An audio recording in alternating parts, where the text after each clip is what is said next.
sionistes, il y a beaucoup de débats comme ça qui sont possibles. Voilà. En tout cas, personnellement, je suis antisioniste, et je dirais même, avant même d'être à l'UGFP, puisque les premières occasions de lutter pour la Palestine, ça remonte à la guerre de 6 jours, en 1967, où je me souviens à Strasbourg de voir distribuer des tracts dans un restaurant universitaire juif, et où, bien sûr, comme on peut le penser et deviner, j'ai été légèrement bousculé, on va dire. En 1982, pour compléter rapidement cet autoportrait, pour la première fois, j'étais antisioniste, mais pas en tant que juif. Je suis antisioniste parce que j'étais militant d'extrême gauche depuis un peu avant 1967. Et il se trouve qu'en 1982, vous vous rappelez peut-être, c'était l'invasion du Liban par les troupes sionistes. Là, c'en était trop. Et avec quelques amis, on était 6 ou 7, tous juifs d'ailleurs, ou juives, à Strasbourg, on s'est décidé pour la première fois à manifester notre antisionisme en tant que juif. Et c'était un tournant, un événement, parce qu'habituellement, évidemment, avant, c'est pas du tout ça qu'on faisait. Et pourquoi on a fait ça? En fait, c'est le sionisme, c'est l'État d'Israël qui nous obligeait, et ses amis en France, en Europe, comme le CRIF, c'est eux qui nous obligent à nous définir en tant que juifs, pour la simple raison, on y reviendra sûrement, que le CRIF en France, il y a l'équivalent un peu partout, aux États-Unis, dans d'autres pays européens, mais en France c'est particulièrement grave et prégnant. Le CRIF prétend, qui est donc le Conseil représentatif, enfin qui se dit représentatif des institutions juives de France, il prétend parler, quand il parle, dans l'opinion publique, c'est lui qui parle souvent, et dans des médias auxquels on n'a pas accès, nous autres, en général, il parle au nom, dit-il, des Juifs de France. Et c'est déjà une escroquerie, parce que le CRIF rassemble certes un certain nombre d'associations qui peuvent être soit religieuses, soit laïques, et donc en réalité, il ne parle qu'au nom des membres de ces associations, et pas au nom de tous les Juifs, parce que tous les Juifs, évidemment, et c'est loin d'être le cas, ne sont pas membres, la plupart des Juifs en France ne sont membres d'aucune organisation juive, ni celles qui sont en CRIF, ni l'UGFP.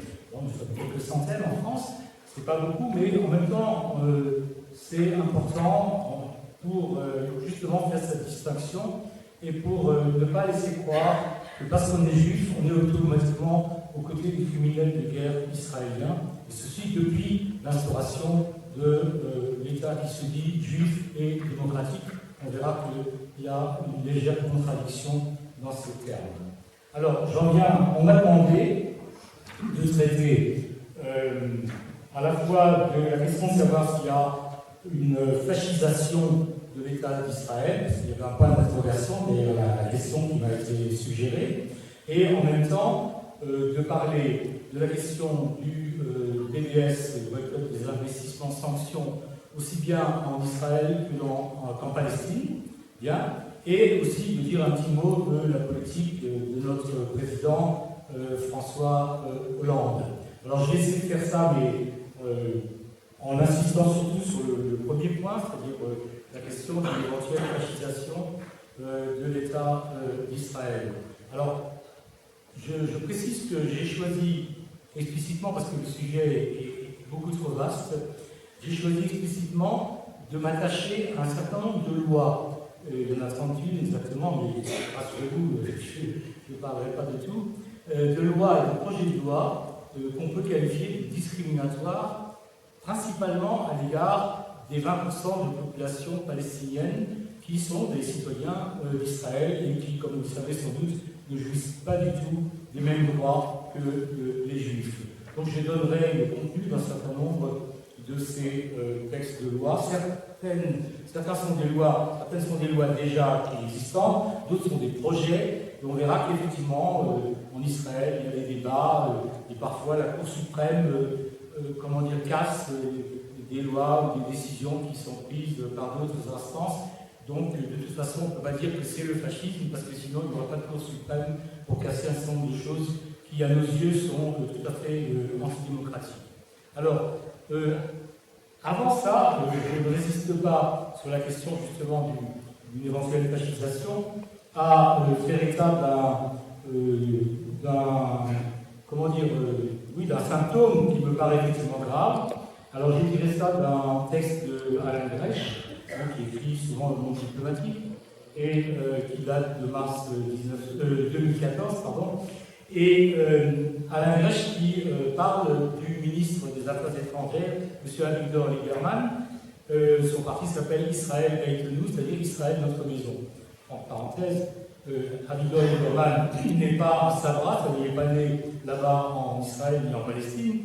C'est un Ukrainien dont le métier là-bas était videur de boîte de nuit. Et on peut dire de cette façon qu'il n'a pas changé de travail, puisque maintenant il se fait videur de Palestiniens. Alors Avigdor Lieberman, effectivement, dans son programme, il était déjà question il y a quelques années de déporter les Palestiniens en Jordanie. Il disait qu'il n'y a pas besoin de créer un État palestinien, parce qu'il y en a déjà un, c'est la Jordanie. Effectivement, il y a une majorité de Palestiniens, de gens venus de Palestine qui habitent la Jordanie. Voilà, mais enfin, c'est évidemment pas la solution.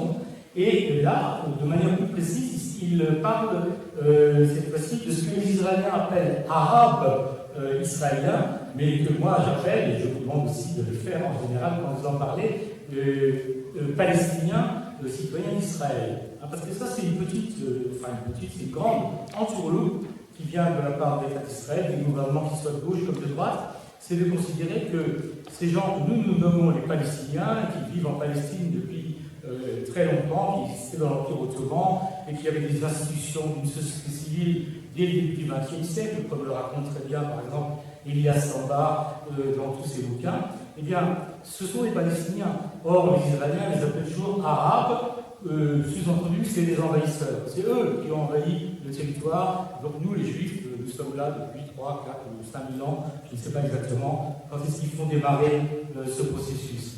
Alors Lieberman, c'est même pas le ministre le plus d'extrême droite dans le gouvernement actuel de M. Netanyahou. Il y a pire, un certain Naftali Bennett du parti qui s'appelle le Foyer Juif.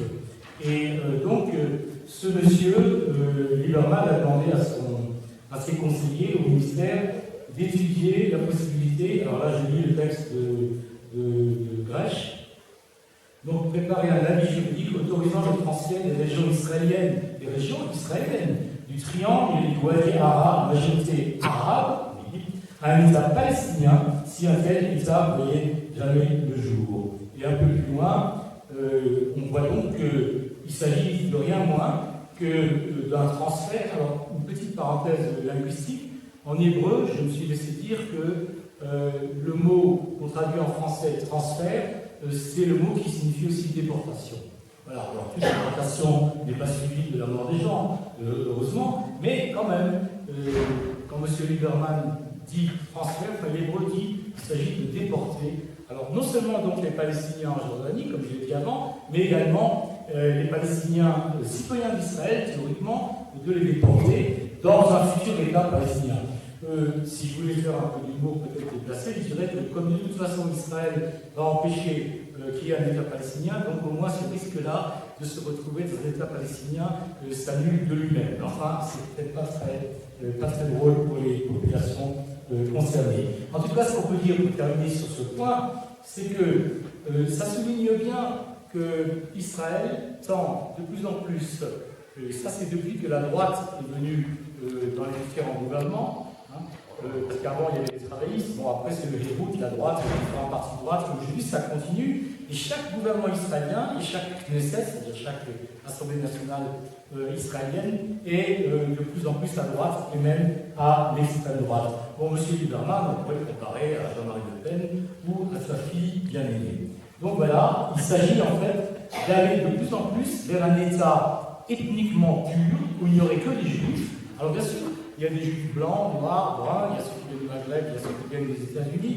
Donc en général, les Israéliens disent mais non, vous voyez, on n'est pas du tout raciste, et puis c'est pas ethniquement pur, vous n'avez qu'à regarder des gens dans les rues à Jérusalem et à Tel Aviv. Effectivement, mais quand on dit un État ethniquement pur, ça veut dire qu'il n'y aurait que des Juifs. Et comme si le judaïsme était une ethnie, comme s'il y avait un peuple juif, un, dans le monde entier. Bon, c'est ce que démolit Shlomo Sand en particulier. Et donc, ce n'est pas une question de couleur de peau ou autre, ou d'origine nationale telle ou telle, mais une sorte d'ethnie juive. On n'est pas loin, entre parenthèses, des définitions nazies des juifs. Hein. Et d'ailleurs, on peut voir ça aussi dans la définition de qui est juif en Israël. Alors, ceci dit, je vais juste donner quelques-uns. Alors, avant de donner des détails de quelques-unes de ces lois, donc ces projets de loi discriminatoires, bon, je les ai trouvés sur le site extrêmement bien fait d'une association, une ONG palestinienne qui siège à Jérusalem et qui s'appelle Adala. Donc, je vous recommande vivement ce site-là. Voilà. Et donc, c'est ce que je dis date de octobre 2012. Enfin, il passe en revue des lois jusqu'en octobre 2012. Bon, depuis, il a pu y en avoir d'autres. Enfin, ça s'achevait à cette date-là. Alors, il s'agit pour toutes ces lois, ces projets de loi, hein, de déposséder les Palestiniens de leurs terres, de les exclure du pays, de transformer leurs éventuels droits, quand ils en ont, en privilèges conditionnels. 3. De limiter leur participation à la vie politique, aussi bien en tant que citoyens et d'élus.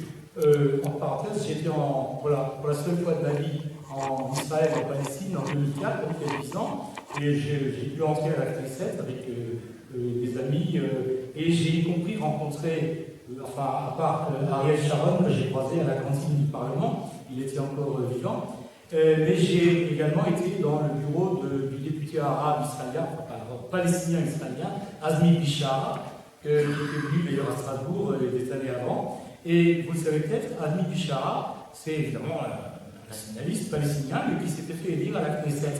Mais peu après, je ne me souviens plus exactement quelle année, il a été chassé, en fait, de son poste de député. Hein, c'était un député comme un autre, hein, il a été élu aux mêmes élections que les Juifs. Bon, mais il a été chassé. Et sous le prétexte, si je me souviens bien, qu'il avait fait un discours anti-israélien quelque part en Syrie. Et depuis, il peut mettre les pieds dans ce qui était quand même son pays et où il était député. Bon, imaginez la même chose en France. Déjà là, c'est des choses assez inquiétantes. Alors ensuite, donc limiter la participation des citoyens palestiniens à la vie politique. Alors, vous le savez sans doute, les Palestiniens ne sont pas appelés à faire leur service militaire. Probablement que les gouvernements israéliens ne les considèrent pas comme des citoyens suffisamment fiables et aptes à défendre leur nation ou leur État. Mais ça a une conséquence assez grave, cette chose-là, c'est qu'il y a un certain nombre d'avantages que les citoyens israéliens obtiennent dans la mesure où ils ont fait leur service militaire. Donc vous voyez que là déjà, il y a une discrimination par le service militaire. Hein, vous ne faites pas votre service militaire, bon, c'est l'État qui décide que les Palestiniens ne sont pas suffisamment, ils n'ont pas confiance en eux, donc ils sont dispensés. Mais du coup, il y a plein de choses qui leur échappent aussi dans la vie sociale, professionnelle, etc. Bien, donc ça, vous voyez comment déjà ça fonctionne, un régime d'apartheid pour une catégorie de population qui représente quand même 20%, hein. C'est 1 sur 5, c'est pas rien. Hein. Bon, alors il y a aussi la criminalisation d'un certain nombre d'actes de parole, et il y a le fait, alors oui, c'est privilégier les juifs israéliens pour les allocations de l'État, donc c'est le point que j'ai dit avant, c'est lié à la question de faire pas son service militaire. Alors, il faut savoir quand même que, bon, je ne dirais pas que l'État d'Israël soit un État fasciste, je ne sais même pas s'il envoie une fascisation, d'ailleurs je ne sais même pas si le terme fascisation est bon.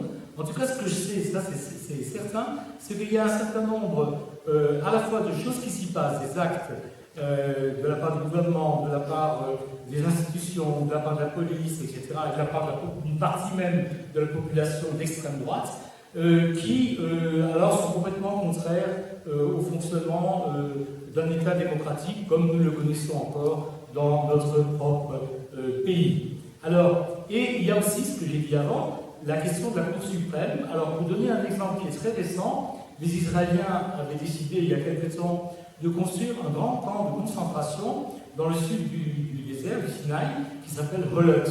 Et il y avait, paraît-il, il était prévu qu'il puisse rassembler 10 000 personnes. Alors, pas des personnes à peau blanche, mais des personnes à peau noire, c'est-à-dire des Africains qui cherchaient refuge.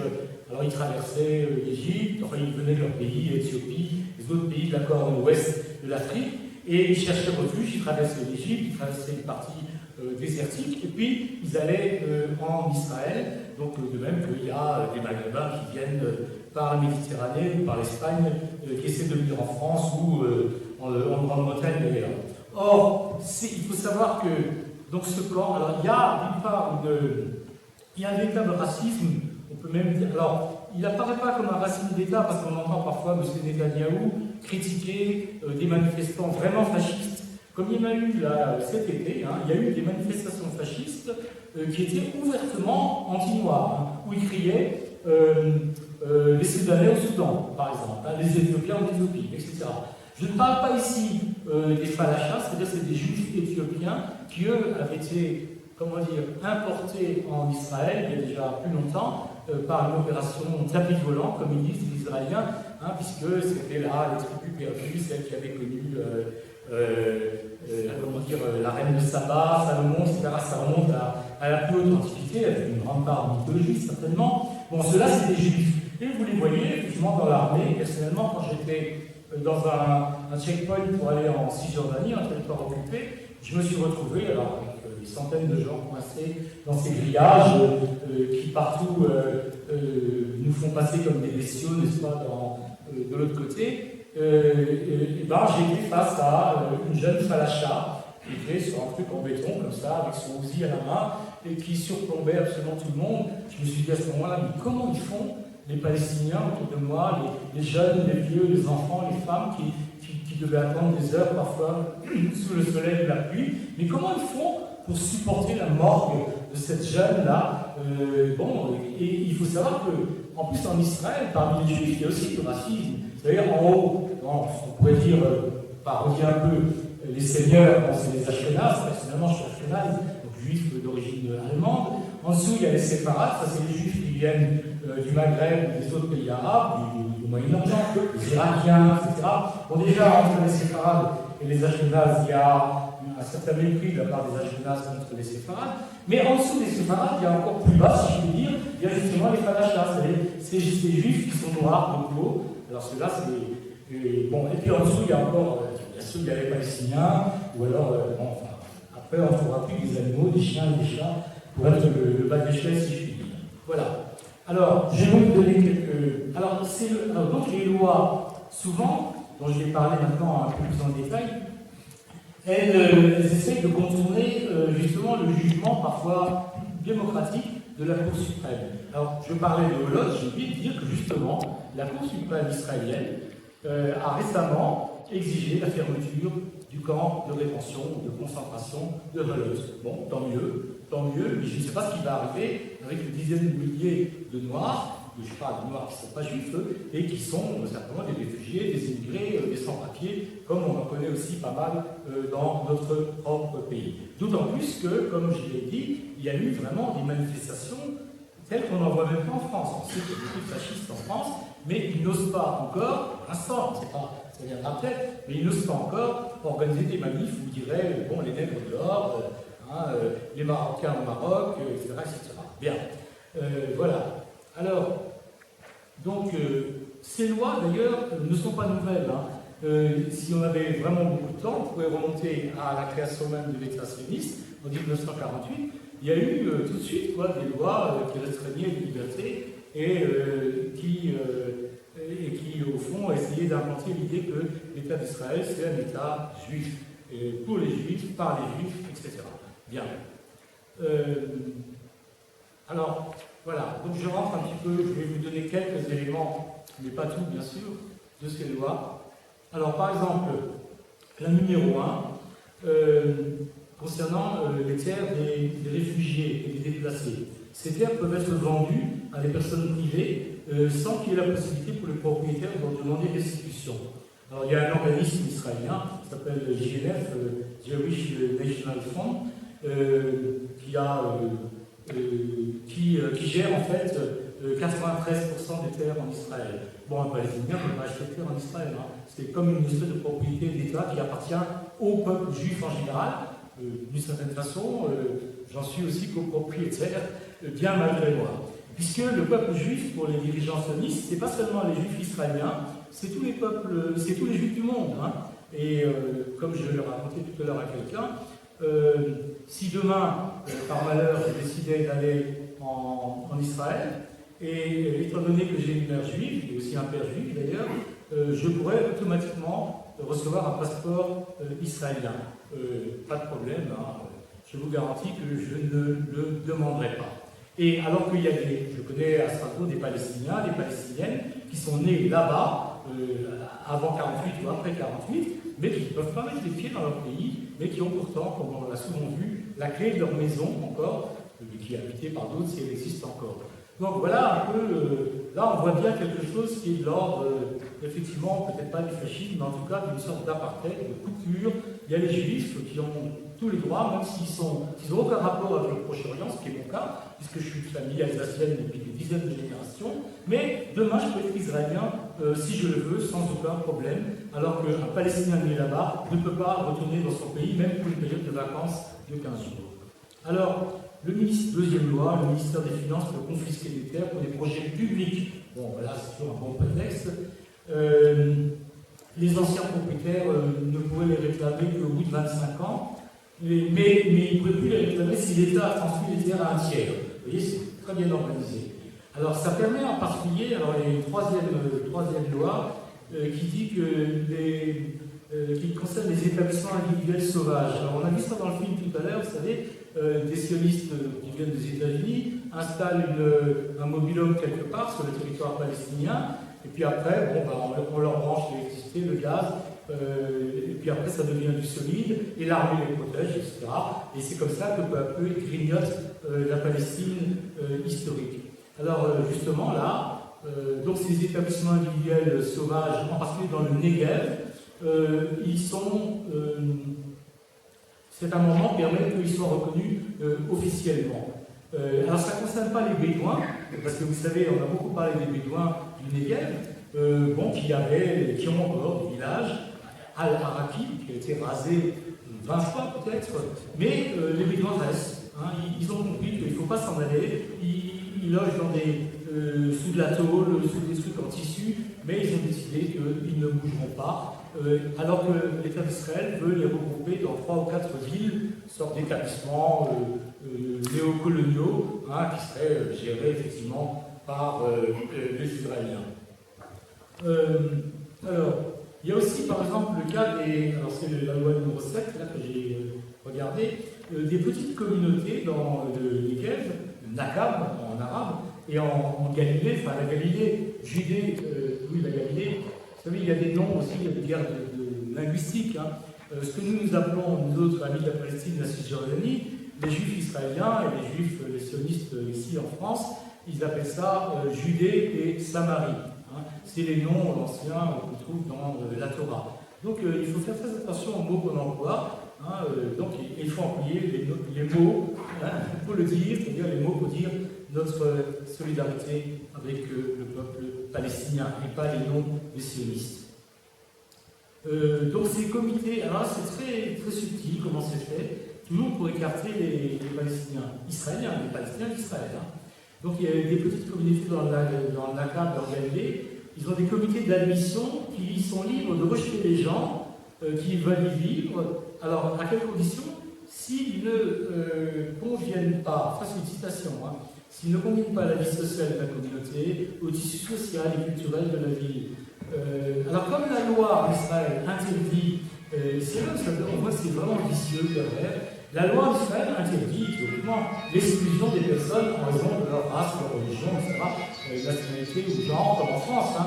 Mais justement, ce critère qu'ils appellent de non-adaptation sociale, citation, hein, permet de contourner la loi. Vous voyez comme c'est fait très subtilement. Hein. Donc, théoriquement, la loi elle est aussi antiraciste ou anti-genre, enfin contre la distinction de genre, ou, etc., ou des couleurs de peau, mais hop, il y a un petit machin qui permet de contourner la loi. C'est vraiment bien fait, on peut dire. Alors, quelques autres exemples. Tu me dis si je suis trop long. Bon. Voilà. Alors,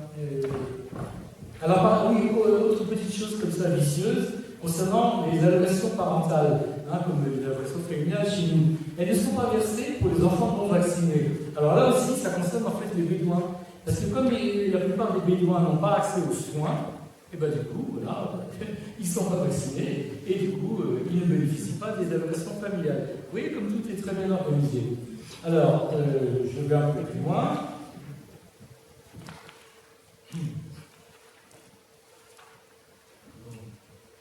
Alors là, il y a des choses qui ne concernent pas seulement les Palestiniens d'Israël, mais qui peuvent concerner aussi les Juifs israéliens qui sont solidaires des Palestiniens. Bon, c'est le cas de plusieurs associations. Moi, quand j'étais en Israël et en Palestine il y a 10 ans, j'ai vu par exemple, comment il s'appelait, Jeff Halper, un juif d'origine américaine, et qui est le dirigeant d'une association de médecins pour les droits de l'homme, et avec qui que j'ai accompagné un jour en territoire occupé, où ils allaient installer plusieurs cabinets médicaux, une pharmacie, pour soigner les gens, etc. Ce qui prouve que la coopération, la collaboration entre les Juifs et les Palestiniens, musulmans, chrétiens, ne pose aucun problème. Et d'ailleurs, on a été très bien reçus dans cette municipalité, parce qu'on ne venait pas avec des hammers, ou des tanks, des missiles, ou des choses comme ça, mais on venait apporter une solidarité médicale. Et donc, voilà. Il n'y a aucun problème. Donc il y a pas mal d'associations à Jérusalem ou à Tel Aviv où il y a à la fois des juifs israéliens et des palestiniens qui peuvent être chrétiens ou musulmans. Donc ces associations, c'est pas bien, c'est l'horreur ça pour les gouvernements israéliens. Et donc ils ont sorti des lois exprès contre ça. C'est-à-dire que je donne deux là. Par exemple,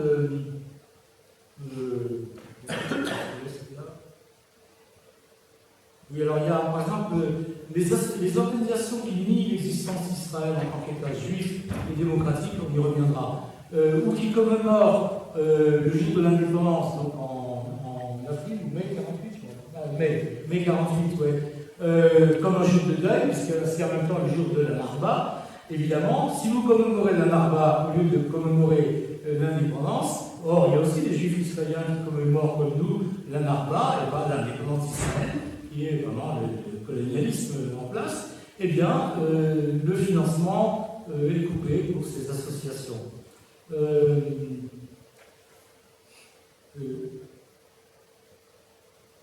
Par exemple, voilà, il y a aussi l'instauration, il y a quelques années, d'un serment de loyauté pour les demandeurs de citoyenneté, pour les Israéliens. Donc, loyauté à Israël comme État juif, sioniste et démocratique. Alors, même Mahmoud Abbas, je pense que malgré toute sa bonne volonté pro-israélienne, ne voudrait pas signer une telle chose, parce que c'est signer l'arrêt de mort de la Palestine, tout simplement. Alors, je voudrais dire un mot à ce sujet, sur ce fameux État juif et démocratique. Là, je m'inspire de Michel Warshawski, notre camarade, qui expliquait ça très bien. Il dit ça en une formule, que je trouve très parlant. Il dit, oui, État juif et démocratique, Israël, c'est un État démocratique pour les Juifs et juif pour les Palestiniens. Voilà. Et c'est ce qu'on appelle en français une philodossie, c'est un oxymore, parce que si les Juifs, ça veut dire que, c'est un État que pour les Juifs, c'est ce qu'ils veulent actuellement, le gouvernement Netanyahou, et donc c'est un État, comme je disais tout à l'heure, en quelque sorte ethnique, même si ça ne tient pas compte de l'origine nationale des gens qui sont arrivés en Palestine, qui s'appelle maintenant Israël pour une bonne part.